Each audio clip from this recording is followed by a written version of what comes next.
Hi folks, welcome back to the channel. Thank you very much for joining me once again. You are always most welcome.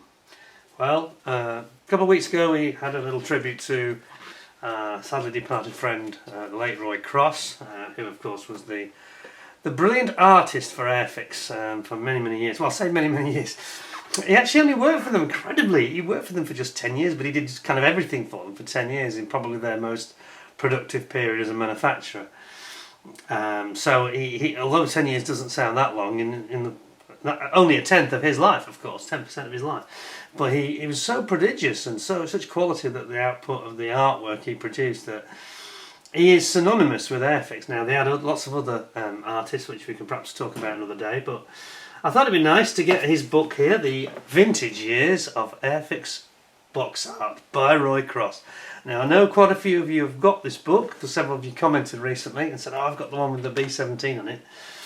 But yeah, I thought we'd take a look at this. It's got some of the very iconic classic bits of artwork in it, and I thought it'd be nice to have a look at this as a sort of a continued sort of tribute to Roy and his work. So I thought that'd be quite nice. I think you'd probably enjoy it, so why don't we take a look? I'm going to start by zooming you in on this. There's one thing I always thought was a little bit odd about this particular painting, which is nice, beautiful. But I was never convinced about the 109. It looks to me more like a 0 or similar. Can you see what I mean? I don't know if any of you ever thought that as well. There's something about the spinner and the engine, so the frontage of the engine, that doesn't quite ring true as a 109 to me. Maybe I think it's the spinner size. I think that's the problem. Can you see it's a little bit out of proportion? Now I'm not some art critic, by the way. I'm not wanting to start off with a criticism of Roy's work. But it was something that when I saw the pictures, it always, as a youngster anyway, it always slightly confused me when I saw that image, because it always made me think it was in the Pacific Theatre. My brain just instinctively told me that that was probably a Japanese 0 or similar. So I don't know what it was, whether he just I'm not sure relatively when in his time of doing these aircraft box art images that he did that one, but it always struck me as being a little bit out of character. I mean, the B-17 looks fantastic. There's nothing wrong with that. It's just the 0.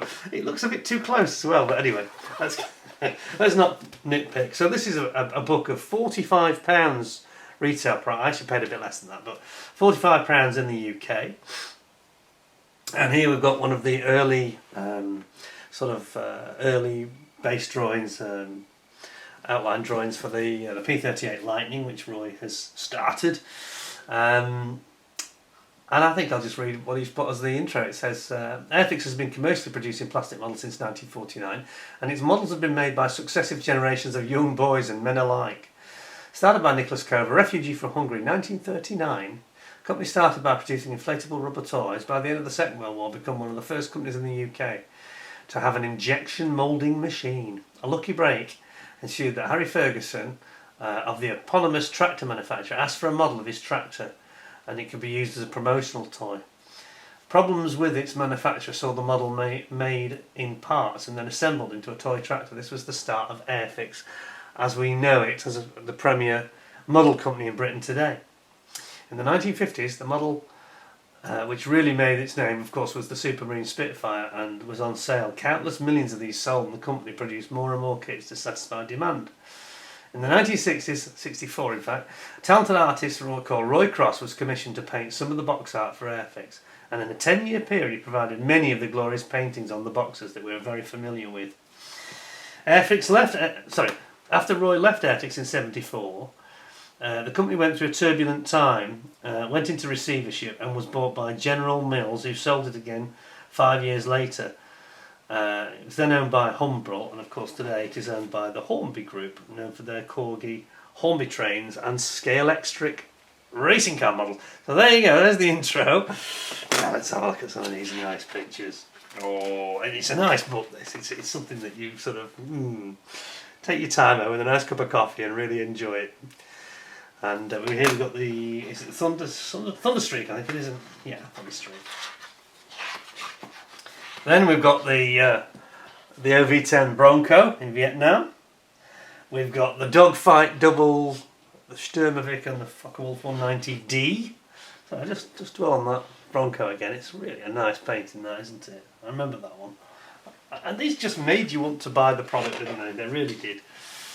So it's got the intro, some of the early stuff that he did, some of the early models that actually were... Oh, so big I need to zoom back. Some of the early models that came into the market and how Roy started his career. He did a lot of work for illustration books, he did work for comics, Popular Flying, all sorts of different publications. And of course he was, as I've said in the previous tribute, he worked at Fairy Aviation and late in World War II. So he was very familiar with... Oops, I'm struggling with this book, it's so huge. So he was very familiar with proper technical drawings of aircraft, and that I think is where the genesis of his look, if you know what I mean, that sort of type of the genre, if you will, of his paintings always looked a little bit more photographic, whereas Roy Huxley at Matchbox, who I actually preferred, I was really honest, if I had to pick between the two, I loved them both. But I did like the Roy Huxley using lots of colour for drama. Roy Cross here was a real proper technical drawing expert, and the art sort of came second. So it was a technical sort of photographic piece first, and a work of art second. Some of his early work here with some of the civil aviation. He did work for Shellmex, Know Your Airliners magazine, and all sorts of things that he was working on in the sort of late 50s, early 60s. And here we've got the Comet, BAE Comet. This is the later version of the Comet, the safe version with the round windows. Because you might recall that Danair, or Dandair as they used to be called, and others, British Empire Aviation, they had a lot of problems with the first version of the Comet. There were several accidents, so it was 3 main fatal accidents because of the metal fatigue around the window frames, because they were square. And then the painting started. I think this was the first one he actually did, which was the Dornier 217. It's a sort of 1941 depicted aircraft, and there's a Spitfire Mark 5 in the background. And then he started proper with being fully commissioned by Airfix. And one of his favourites was this Mosquito doing a low-level raid with rockets. And he did this in his first year with Airfix. Isn't that fantastic? Really nice. And then he moved on to things like the JU-52. I think this is probably attacking Malta.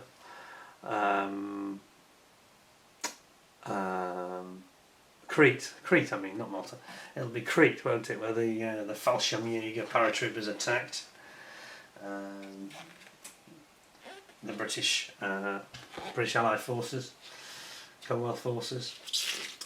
Nice painting, very, very nice. And then he started doing these rather impressive artworks, including things like the Fairy Swordfish, the Messerschmitt 110, and he started to work on this one, which was the Albatross. Two dogfight doubles, the Bristol Fighter and the Fokker triplane. Is that the Bristol Fighter? Is that right? Yes it is, isn't it? I think it is. And then of course he's got various works he was working on, which included the there's another version of the sort of art where it's got I think it's for the single kit of the Bristol Fighter, and it's got the Fokker D3, sorry, the D8 I should say, D7, sorry, the later one. Over here, another dogfight double. This time it's the Roland C2 and the RE8, and then we've got some Stuka work. Now, Roy never did the 24th scale Stuka. He did I think it was the 72nd scale one. And some earlier art there didn't work out. I think this is the one we're more familiar with, which I think was on the 72nd scale kit, if I'm not mistaken. And then again, I think this was used on the 72nd scaled ME BF 109, the G model. I think it's supposed to be a G6, I think it is. And of course then there's some early work where he's doing work on the Mustang, and he did several different versions of the Mustang. So you can see here, this is Cripes A Mighty, which he did. There's also Fool's Paradise, and it got a no. They didn't like it. I don't think it was considered to be energised enough, perhaps. And yet, if you look at the position that aircraft is in here, it's very like the "This Is It," but where it's dropping, instead of dropping drop tanks, it's dropping bombs. And I think they wanted it to be at that time. They wanted it to be more dynamic. And of course, later they took out all the dynamism completely. Here we've got the Mark 9 Sea Spitfire, Johnny Johnson's aircraft. And of course, Roy was synonymous with these Spitfire paintings, not least the 24 scale Mark 1. And that was the one that was definitely used, because I remember this artwork being used on the 72nd scale kit. Then over here we've got the Focke-Wulf 190, it's the D, fighting with a Spitfire Mark 5 by the look of it. Several Spitfire Mark 5s in fact there. And again, various other bits of artwork he did for the sort of colour call-out painting guys.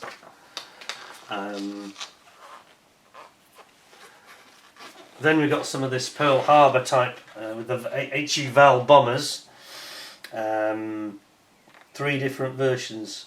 2 unsuccessful sketches of these are shown here and above right, where it was being waved off the carrier deck. And many of you may recall the successful one I showed the other week, and I don't know if it will appear again later, where it's actually attacked one of the American carriers. I think it was the Yorktown, if I'm not mistaken. It shows a bomb going off on the deck, and that's a very dramatic later sketch. Does it give a date here? Because this looks like it's early mid-60s, probably 66, 67. And then you've got the Grumman Wildcat, in British service in this case. Romanian markings. Then we got to the good old DC-3 Dakota, which you've got obviously used at D-Day and all through Operation Market Garden and Arnhem. And then there's a lovely painting here. I think this is the one they actually went with, which was depositing its paratroops out the back.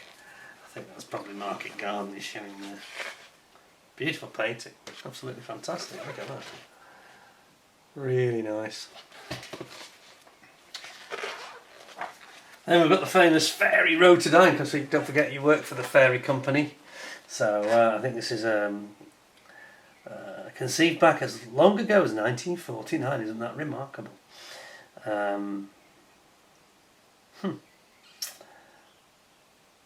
Never made it to mass production or civilian use. It was more of a demonstrator. Okay. And also the Roland C2 over here, back to the First World War. Over the trenches, shooting targets on the ground. And then look at this. The Handley Page 42, isn't that wonderful, over the pyramids near Cairo. It's not that near Cairo actually, is it? I always thought the pyramids were right outside Cairo, but they're not, are they? They're a lot further away, further east and south. It says, with its complicated tooling and assembly, it was far from easy for the average modeller, and it was a major decision to go into production for Airfix. Nevertheless, it made up into an accurate and appealing model, and was actually relatively popular. They actually presented me with an assembled kit, as is in this particular case. So they actually gave him the finished kit, so he had something to go on, because it was so three-dimensional and unusual. He needed to have that to help him with the painting. Now here we go. Well, this is the one that's on the cover, of course, the B-17 being attacked by the FW-190s. Another designer's and toolmaker's masterpiece. Flying Fortress had many movable parts and is an Airfix classic in every way. I really went to town with this action in the painting, he says. He certainly did that. Companion pieces included at the time, with the Brewster Buffalo, the snapped together E-Type Jaguar, and the DH Heron and HMS Ajax. A variety of subjects to keep me interested and on my toes. And of course he did the side elevation artwork there to show you where the markings go, etc. Yeah, I still think that W190 spinner isn't right, but anyway. You can't, nobody's perfect, me included. Anyway, here we've got a Chinook, or actually it's a Boeing Vertol 107, Swedish markings, which is very interesting in the Swedish markings. I think it's rescuing a jet there. Is it a Tunnan that's gone down or something? Not sure. Pilot's been rescued. Then over here we've got the, it doesn't actually tell you, but it's the diner. Let's say, yeah, it doesn't tell you. I've actually forgotten to say. But this is the diner, the Japanese bomber, under attack by a couple of, a squadron of Corsairs basically, on one of the islands in the Pacific, getting heavily attacked and shot up, bombed on the ground. This one's trying to take off. Very nice, very, very animated artwork, that is fantastic. And then we get into one of the very best. In fact, it's a little bit unfortunate the way they've framed this in the book, because it's kind of zoomed in and cropped in. And it's a shame, because actually the full artwork of this Sunderland flying boat is remarkable. There's so much going on. You've got boats on fire, you've got U-boats on the prowl, and you've got the German Condor, the Focke-Wulf Condor aircraft over there. And they've kind of cropped this picture in a little bit too much. It would have actually been better if they'd shown the full image, I think, actually. Bit of a shame, that, to be honest. Then we've got a D-Day scene here with the WWII amphibious craft. Troop supply vehicle, soon after D-Day, being unloaded on the beaches there. And here we've got the Fairey Firefly, which of course again, another Fairey aircraft that Roy would have been very familiar with, I'm sure. And here's one, I do remember it vaguely, but not quite as well. Maybe some of you do. It's the Sheridan tank, which looks a really nice artwork. That plenty of animation and action going on, speeding along at high speed. And then over here we've got the Westland Scout, a little helicopter, which of course were used in the Falklands, weren't they? To great effect, armed up with lots of missiles. In fact, it was a Scout helicopter that basically sank or disabled the Santa Fe submarine at Grytviken Harbour in South Georgia. Then we've got some World War One. Quite impressive stuff here. So we've got a World War One. It's a mail tank. I think it is. Yeah, mail tank. The first tank in history, of course. And then we've got the British omnibus. And you get a choice of it in civilian colours with adverts for Jews on it, or you get it in the military colours where it's going to the battlefield. Very nicely done there. It's got lots of sort of graffiti on the side of it. Then here's a couple I remember very well indeed. Two different versions of the Hurricane. And I had both versions. I think this is the older one, bottom left, which I definitely remember. What does it say here? Apart from artwork for new kit releases, much of my remit was to redo illustrations of earlier models, creating a new look to give more sales appeal, or fitting an image to a new packaging. One example was the Hawker Hurricane. Above is the Mark IIB and left is the Mark IV RP. Similarity between these two images done at different times highlights the difficulty of arranging the aircraft depicting the rectangular box top area, aggravated by the labelling cut out. Yeah, well, I know that Roy Cross has mentioned this many times. It's really irritated him when they went to this sort of letterbox format next to my thumb there. They didn't like it at all. And obviously that wasn't the problem. He didn't have that problem with this image, which was the earlier. But I'm pretty sure that this one was also the one with the rockets, firing the rockets. That was also featured in the. It's quite an old kit, 'cause it was featured in the hanging bag type packaging, where it had like a shelf instructions and like a title at the top, and then it was basically all the parts were in the bag underneath. What's the terminology for that? Shelf hanger? Shelf hanger, I think. This was more the later style, but yeah, I think it had to be trimmed quite heavily, because I think when I've seen that as a kit, this is trimmed off the bottom here. This area is trimmed off, and there's a tight trim at the top, and obviously he didn't like that, which is understandable. And here's some more examples where you had to go to this letterbox format. Westland Whirlwind at the top. And then with the cutout, you can see what he's saying about how annoying it is. The cutout where it says Airfix Westland Whirlwind.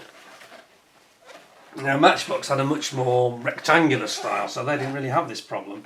This is all about the boxes, I think, that were available to Airfix at the time. And then you've got some BAC Jet Prophet T Mark III's and Westland Whirlwind Second World War aircraft with a pencil rough alternative that was refused. So they preferred the action, instead of the ground attack, they preferred the fighter look. And then of course, beautiful art he did on the Gloucester Gladiator, absolutely superb. Then we've got, and this is another really stunning example of his craft at its best, the Fokker triplane, which of course was quite a good seller for Airfix, but I think it was their best-selling World War I model. And again, there's a sort of a rough pencil version which was rejected there. And then same here with the Westland Whirlwind helicopter, and also the Westland HAR Mark 1S. Yeah, there's one that was obviously rejected there in pencil form. This is the one that we remember, I think, here. That's the original art. Then we get into the Heinkel 111s. Here we go, look at this. Now, this is over the Russian front, clearly, doing some bombing of some Russian town or industrial installation, by the look of it. You've got some Sturmovik fighters. No, they're not the Yaks, actually, I beg your pardon. Yak fighters. Yak 11? Looks like it might be a Yak 9 and Yak 11. Milling around, and then you've got this beautiful Battle of Britain version here on the left.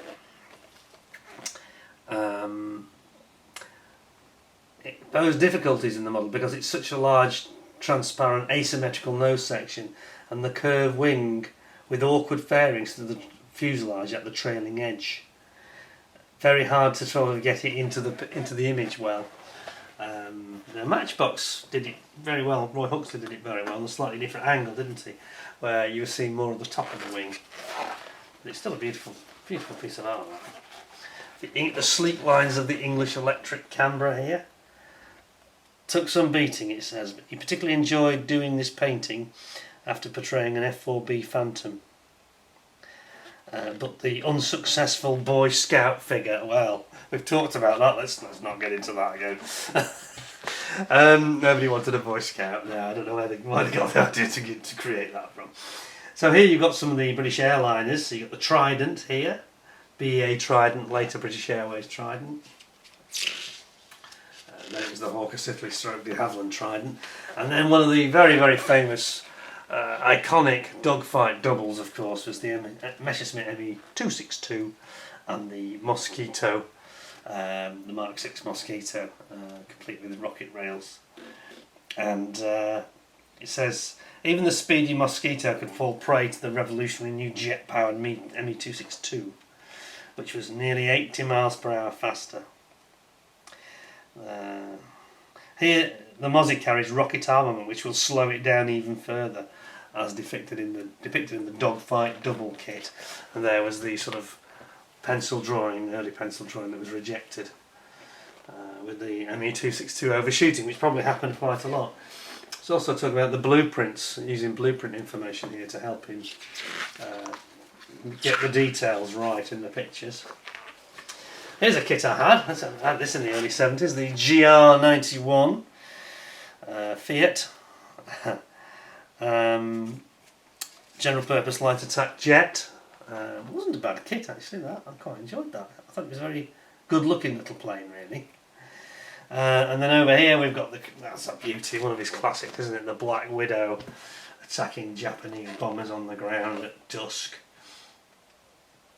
Low sunlit orange background as the sun goes down, and this is a really wonderful bit of colour and very Roy Huxley like actually, that one, I think. There's even zeros being shot up on the ground as well. And then we've got British Empire Pan American Dixie Clipper. Isn't that a beauty? Very nice. Wow, that's a stunning picture. Again, almost photographic in nature. The alternative idea, where it's on the water, was rejected, which is a bit of a shame really. I suppose it's not quite as dramatic in the air. And then we've got one of the all-time famous, perhaps the most famous, dogfight double, the Spitfire Mark 9 with Johnny Johnson's aircraft and the Messerschmitt 110. And that was a very popular kit, I can tell you. Although I seem to recall the 110 wasn't the greatest kit in Airfix's armoury. So there we go, that was of its era. And then we've got over here, we've got a Spad 7. This one at the top. And then here, that's another Spad, another view of the Spad, which was shot down no fewer than 8 times and survived. Oh, sorry, that was its pilot. Well, that makes more sense, doesn't it? Right. Very, very good. And then here we've got a Vickers Vanguard, piston-driven, 4-engined airliner. And we've got the SOE with their Lysander here, doing a agent pickup or drop off. And some interesting sort of jets. We've got the Saunders Rowe SR53. I had that kit. It looks very Thunderbirds like that kit does. In fact, I know it got used in a number of Thunderbirds, kit bashing for Thunderbirds because it was just so futuristic. It was a given. It was going to get used. And then you've got the little Seahawk, which is the Hawker, of course, the carrier aircraft. And then over here we've got the Grumman Gosling, and again, beautiful, very iconic artwork. Another one where it's been, they've gone for the dramatic sort of battle scene with I think it's an Arado German plane trying to attack it. And they've rejected the one where it's landing on its wheels. And then the MiG-21, sorry, MiG-15, that's the MiG-21, there's a mistake here.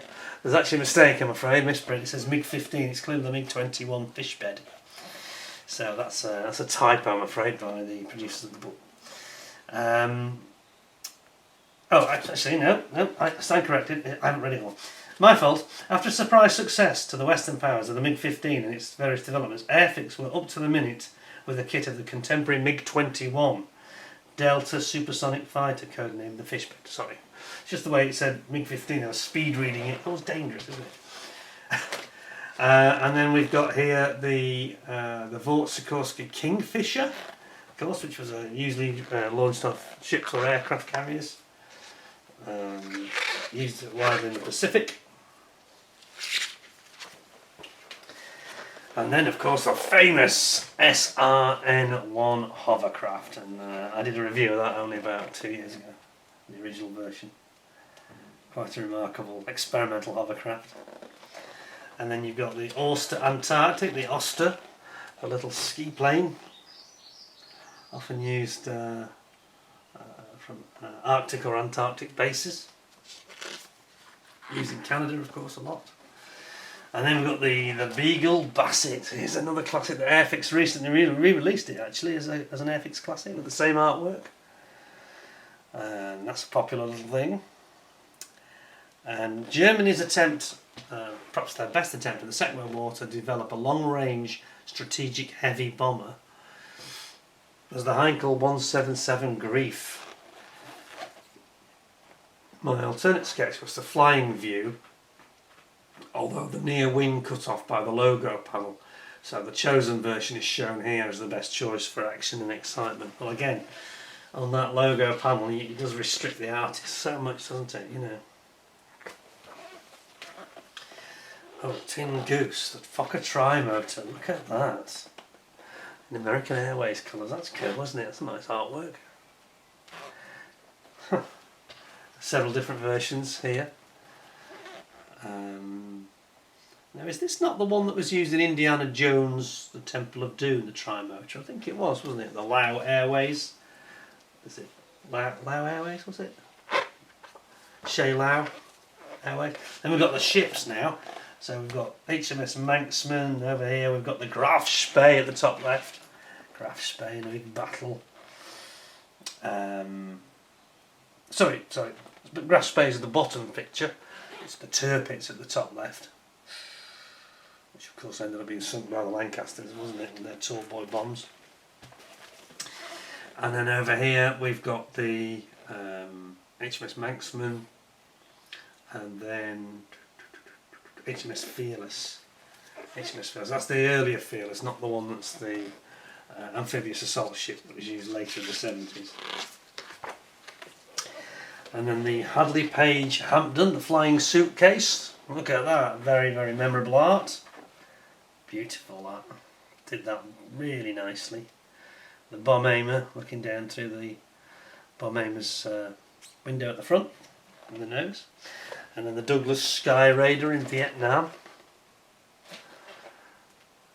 Absolute beauty, that one as well.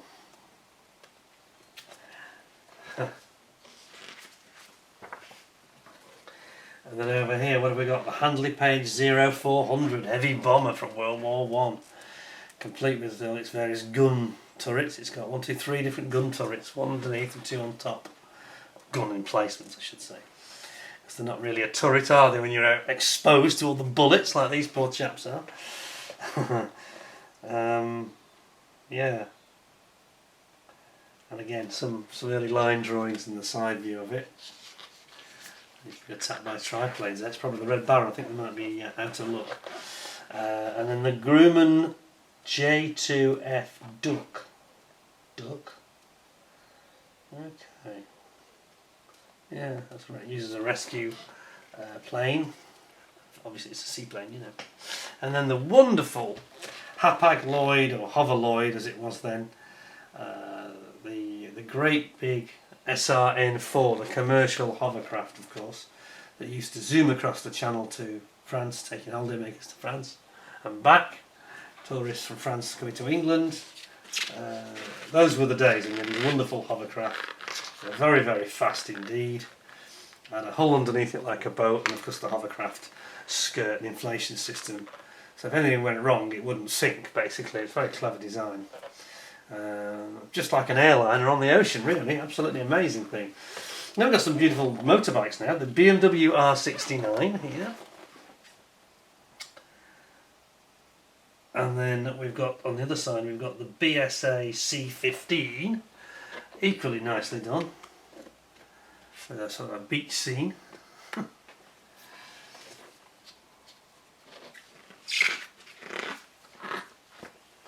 Then we've got some more ships, some very memorable ones here. We've got the QE2 and the HMS Ark Royal. Here we go. HMS Ark Royal with its fairy swordfish wheeling about, although they're wheeling about very close to their own guns firing there. That's a bit, I'm not sure that's a bit dangerous, that, Roy. And then over here we've got the HMS Leander, which is the Type 42, is it? And the HMS Amazon, which is one of the sort of late 70s, early 80s models.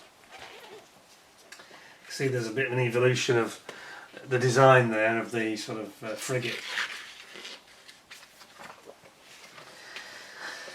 And then one of the most remarkable of his paintings, which was the emergency set, the RAF emergency set with the fire tender and the Katie ambulance and the figures.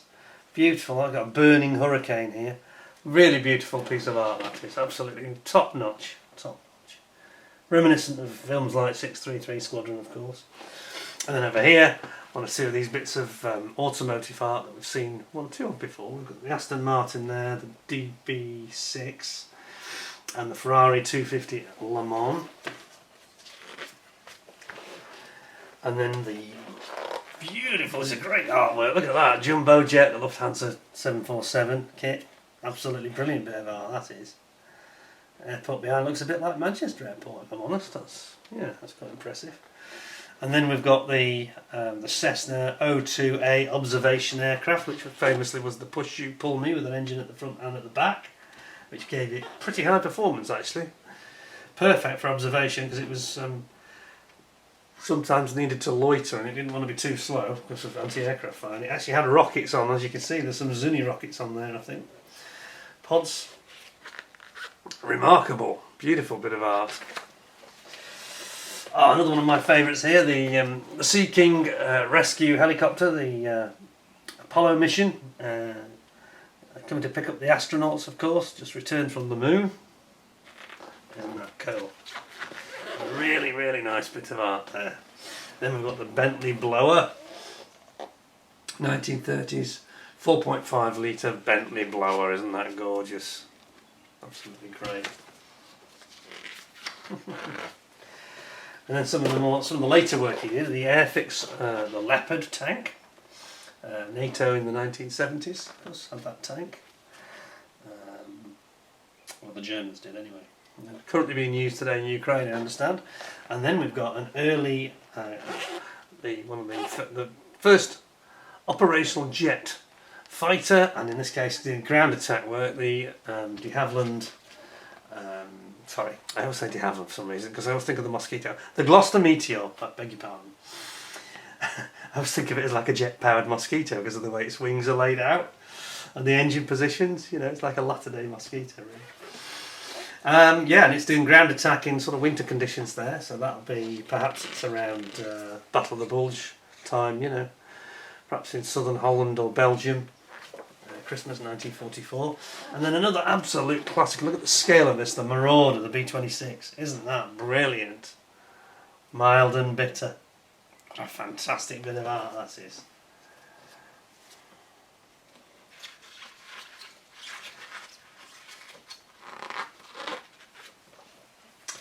Here we've got the Panzer IV tank.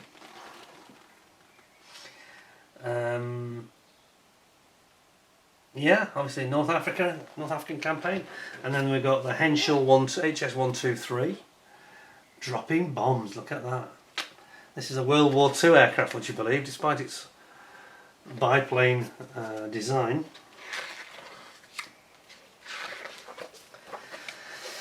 And then we've got the Douglas DC-9 in the KLM colours, Royal Dutch Airlines. And also the Air France Airbus A300, one of the early Airbuses. And he's saying that difficulty, they wanted to show the engines, and if you look at this one here, it's got the engine is slightly obscured by the wing, so they didn't go with that one for obvious reasons. Then we've got the T-34-76 tank. Look at that. That's a nice artwork. Again, a lot going on there. A lot going on. Brilliant. And then we've got the German 88mm gun and tractor unit. Half track. Which again looks like it's North Africa. That's nice, isn't it? Again with the burning targets on the horizon. Another favourite of mine from the 70s, the Saab Viggen. Look at that. That's a nice one. Very nice artwork. Beautiful. The original scheme for the Viggen was this sort of metallic scheme. And then the Saab Lansen. Ah, now that's the aircraft that was crashed when there was that Chinook helicopter rescuing it. I didn't recognise it. That's the plane that was crashed in the snow. That one at the bottom. Then we've got another dogfight double, which seems a bit of an unfair fight. Unequal combination of MiG-21 and the Cessna. Rather strange choice they made there, isn't it? Yeah, it's. I don't think the Cessna's got a great deal of chance. However, it's much more manoeuvrable. Yeah, and there was looking at the alternative designs at the top here. One where the MiG is diving down. One where the Cessna's escaping underneath the MiG, but they thought they were both a bit too crowded, so they went with that one instead, which is a nice picture, isn't it? Very typical sort of Vietnam countryside scene beneath. Then we've got the Crusader tank, and then also we have, sorry, I'm struggling to manoeuvre this now, I'm getting near the end, the Matilda as well, and the Chi-Ha Japanese tank underneath. But again, really nice drawings, you know, paintings I should say, you know. And then one of my all-time personal favourites for the dogfight doubles was this Arab-Israeli Six-Day War painting, which is the MiG-15s being attacked, complete surprise attack, of course, by the Mirage 3s of the Israeli Air Force in the during the Suez Crisis conflicts. It's not the Suez Crisis, it's the Six-Day War. It's like slightly confusing the way they worded that. It's the Six-Day War. and of course they did a successor to that kit.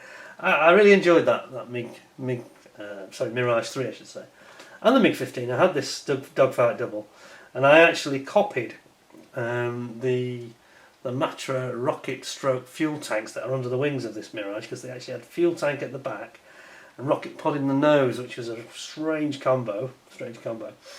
And I actually replicated that and scratch built it when I did the Edward 48 scale kit. Then over here we've got one of the late versions of the DC-3, the AC-47 gunship, Dakota gunship, which was used in Vietnam, of course, for strafing. And then, near the end in fact, we've got the Phantom. Well, again, it's an Israeli Phantom again. It's the Israeli F4G, I think. Is it the G or the F? I'm not quite sure. I think that was the F. That's another lovely painting. And then we've got the work he did for the 24th scoops, the 24th scale ME BF-109E. I think it was an E4 in fact. But look at the sketches, the detailed sketches there, where you can see that he's got the. Zoom in a bit for this. You can see that he's got the engine detail and the cockpit detail been accurately done, and also the Adolf Galland. Back again. The Adolf Galland paint call out, which is actually the one that's on the Matchbox kit. If you look carefully, it's the exact same aircraft that's on the Matchbox kit. That was in 32nd scale, of course. Another absolute beauty, of course, a 24th scale Hurricane. Go back again a bit for this. With the ME-110, it's just shot down, going down in flames here. Isn't that wonderful? A real, again, very iconic. You see that image and you think of the 24 scale kit straight away. And again, there were other versions of it. Came up with several ideas, and they decided to go with the one where it was fighting the 110s and instead of the 109s, which is depicted there. And they went for the 109s in the Spitfire version instead. Then we have the BAC 167 Strike Master, an aircraft my own father worked on, including some of these little strakes under the nose. He actually worked on that, would you believe? Back in 68, I think it was. 68, 67, 68. Very impressive bit of artwork though. Sultan of Muscat and Oman Air Force markings. There we go. And then we've got the de Havilland Canada. Isn't that nice? Yeah. So it's basically a version of the Beaver, effectively, isn't it? I think. It's like a variant of the Beaver.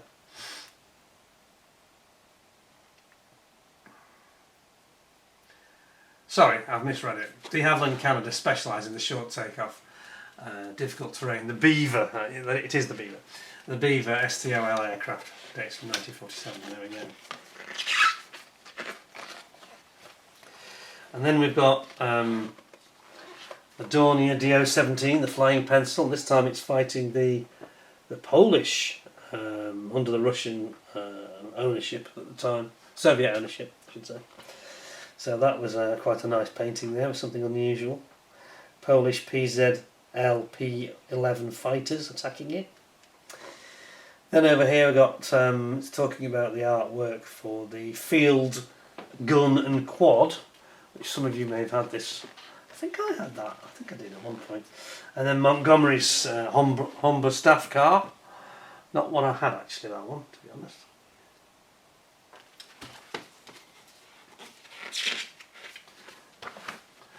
And then another favourite of mine, which made me buy the product, was this the Shooting Star, the F-80, with this wonderful Korean War artwork on it. I thought it was really nice, very prominent. One of America's first jet fighters to be operational. Quite a successful plane as well. And then a less successful plane, the Starfighter F-104. Some of you will know I don't really like this aircraft. I thought it was a bit mad, to be honest. But anyway, very high performance interceptor. And then we have got, and the last page in fact, and we've got the Piper Cherokee Arrow. Over a small municipal airport, and then finally the Puma helicopter, the SA-300. and there's not many Pumas been issued since, really, in terms of the market for modelling. And that is it. That is the book. So it's very nice to go through. Now, I have to tell you, I've actually ordered the sequel to this, more Roy Cross Airfix Box Art. I'm not sure whether we're going to get to see that, because I think I've ordered from a seller on eBay that's not too reliable, frankly, judging by the feedback, which I didn't notice when I bought it. And there's been no sign of it for weeks and weeks and weeks, so it's probably going to get cancelled, that one, sadly. I'll pick it up some other time now, I'm sure, and we'll have another look, because that shows quite a lot more. I mean, that is really just a taster, you know. There's so many more, like the Spitfire and the Mustang we haven't seen, and quite a lot of the sort of mid 70s, it's just like, he left in 74, so it's kind of final couple of years with particularly good work. They got more and more dramatic, and I think that perhaps, I think competition is the wrong word, but the influence of the new Matchbox kits that came on the market in 72 had a very dramatic look to the artwork, and I think Roy perhaps moved away from his traditional photographic looking images and dialed it up a bit with the drama and the colour, which was no bad thing, I think. But what a beautiful book. I say it's actually retailing at £45 in the UK. Doesn't give a price for dollars, US or Canadian, but you can work it out. You're probably looking at about $70, $80, I guess. Well worth having. Well worth having. Anyway, I hope you found that interesting and enjoyable. I thought it was nice to do a bit more tribute to Roy and his wonderful work. Brings back so many memories, and every time as I'm looking at these images, I'm sure many of you are the same. Flicking through and seeing the image, and it suddenly pops up a day and a place in my mind, and me very young, you know, in various different locations and scenarios and summer's days. For example, that the hurricane, the 7th scale hurricane, with the rockets. I remember the day I got that. It was summer of 76, would you believe, when I got that? Very hot summer, the hottest on record. And yeah, and I can instantly be transported back, so it's very nostalgic looking through these, isn't it? Anyway, thank you very much for joining me. Hope you'll give me a thumbs up. I give that a 10 out of 10. Hope you'll give me a 10 out of 10 as well. And thanks very much for joining me. There'll be some more things coming through very soon. We've got some new kits from ICM to come, and more updates on the Mosquito. I've got to warn you that because of work commitments and holiday commitments and things, the Mosquito has had to be sort of slightly gone into freeze mode for a couple of weeks. So the update will be in June on the Mosquito, and will be probably late June, I think, to be honest, before we get any more progress. So please bear with me. And don't forget that it's I mentioned June, it's the 80th anniversary of D-Day, of course, 6th of June. So don't forget to watch out. There are lots of interesting programmes on TV to enjoy. And in the meantime, until I see you again, thank you very much for joining me. Thanks for all your time. I hope you stay well, stay safe. And until I see you again, thanks very much for watching. Take care of yourselves. And bye for now.